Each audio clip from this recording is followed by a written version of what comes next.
Hello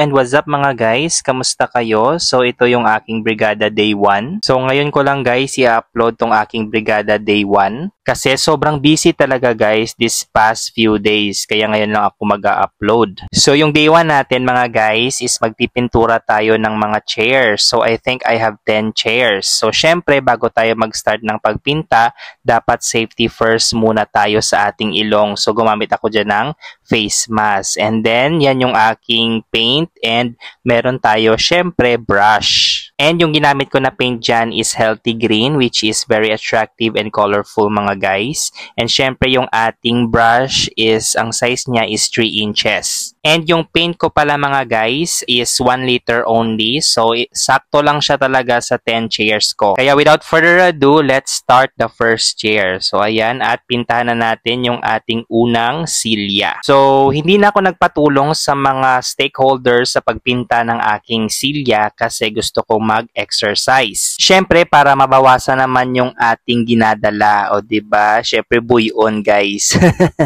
And while I am painting mga guys, syempre meron tayong sound trip dyan para hindi naman tayo maboard kasi nag-iisa ako dito sa room. So dapat meron talagang sound para maaliw naman yung ating mga ears sa pakikinig. And buti na lang mga guys at may nahiraman ako ng charger sa aking Bluetooth speaker. Kasi guys, pag wala talagang music dito sa aming school, napaka-boring talaga, parang ang sad ng ambience. So kailangan may music talaga para ganahan naman tayo sa pag-work. So ayan guys, at third chair na tayo. So habang nagpipaint talaga ako dito, grabe talaga yung pagod ko guys at saka yung hulas, grabe, nagatulo lang. Pero I like it naman yung ginagawa ko kasi lumalabas yung aking fats at syempre para din makapag-exercise, sabi ko kanina. Syempre mahirap din yung walang ginagawa kasi minsan nafe-feel ko parang maluya, parang weak yung aking body mga guys. So dapat mag-work talaga tayo or magtrabaho para iwas sakit ba? O diba? So after ko dyan guys, mag-paint, need pa ng second coating. Syempre para maganda yung ating pagpipintura ng ating mga silya. So dapat naka-second coating talaga para maganda siya tingnan at syempre para walang natirang puti-puti, o diba? At syempre para maganda siya tingnan mga guys pagdating ng pasukan. Kasi minsan yung mga bata pagpasok nila sa paralan or sa classroom, namimili sila ng kanilang uupuan kasi nagagandahan sila at very comfy talaga sila pag nakaupo na sila doon sa upuan nila. At si ako naman, syempre ginagalingan ko talaga sa pagpipaint. So we are now in the 5th chair mga guys. So ikalimang silya na to mga guys. At yung trabaho ko is dire-diretso. So walang disturbance. Kaya nakakagawa ako ng maigi. Samahan pa ng mga favorite songs ko na pinapatugtog. Ay! Syempre, nakakagaan sa kalooban habang gumagawa. Nawawala yung pagod ko, nawawala yung stress ko. Syempre, ini-enjoy ko yung aking ginagawa. 'Di ba? Sabi nga nila, enjoy your work. Kaya i-enjoy na lang natin mga guys. O 'di ba ang bilis mga guys? So I am now in the 6th chair. Ayan. So kakaunti na lang yung ating tatapusin. After this guys, sa pagpipaint ko ng mga silya, syempre meron pa akong gagawin. Of course, magpa-floor box pa ako at marami pang iba. Uy, di rin biro yung mag-floor box ha. And also guys, I would like to share this. Habang nagpipaint ako dyan, mahirap pala pag naka-mask. Kasi parang nanibago ako sa pagsusot ng mask na ito. Medyo hirap ka sa paghinga, tapos minsan yung aking ilong kumakati. Di lang talaga nasanay. Since hindi ako nasanay mga guys, mag-mask, ayan, at sa 7th chair, hinubad ko na talaga yung mask ko kasi hindi na talaga ako makahinga masyado. Kaya tinake off ko muna yung mask, syempre para makita din yung ating kagapuhan. You! Guys, biro lang. Pero parang kinakareer ko na talaga dito yung pagpipinta mga guys kasi ayaw ko talaga ng may mga puti-puting natitira or nakikita. Kasi pagdating sa mga bagay na ito guys, parang meticulous ako pagdating sa kalinisan. So dapat wala talagang mga puti-puti or mga duming nakikita. So syempre, dapat covered talaga siya ng paint. Sabi ng meticulous.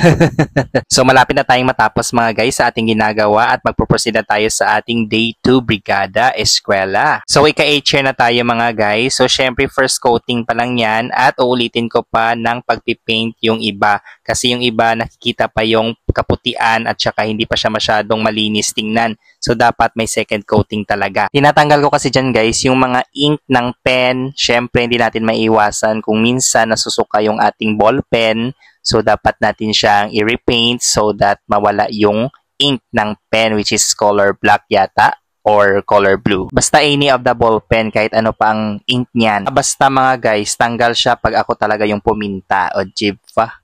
I think hanggang 9 chair lang kasi hindi ko na-videohan yung 10 chair sa pagpipinta ko kasi parang na-busy ako na eh. Ayan, so let's proceed na sa day 2 ng ating Brigada Eskwela. So, minerge ko lang. So, ayan, at magpo-floor wax na tayo ng ating sahig para kumintab. Just like what I had said a while ago, hindi biro guys yung pagpo-floor wax kasi sumakit talaga yung likod ko dyan. So gumamit talaga ako dito ng rest time kasi masakit talaga yung likod ko. Ewan ko kung matanda na ako or something na may diferensya na yung likod ko.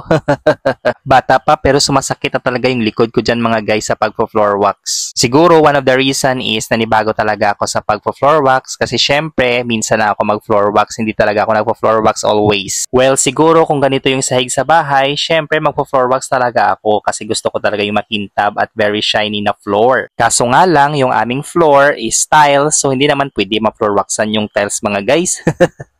I-map lang siguro pwede. Syempre, tiles yun eh. So, dito muna ako umuna sa may entrance kasi dito talaga pumapasok yung mga pupils and syempre kung may mga visitors sometimes. Dapat malinis talaga dito at syempre makintab yung ating floor. Para kung pumasok yung ating mga learners or either visitors, syempre ma-amaze sila kasi maganda yung floor at syempre napakalinis tingnan. Para di naman tayo mapahiya ba?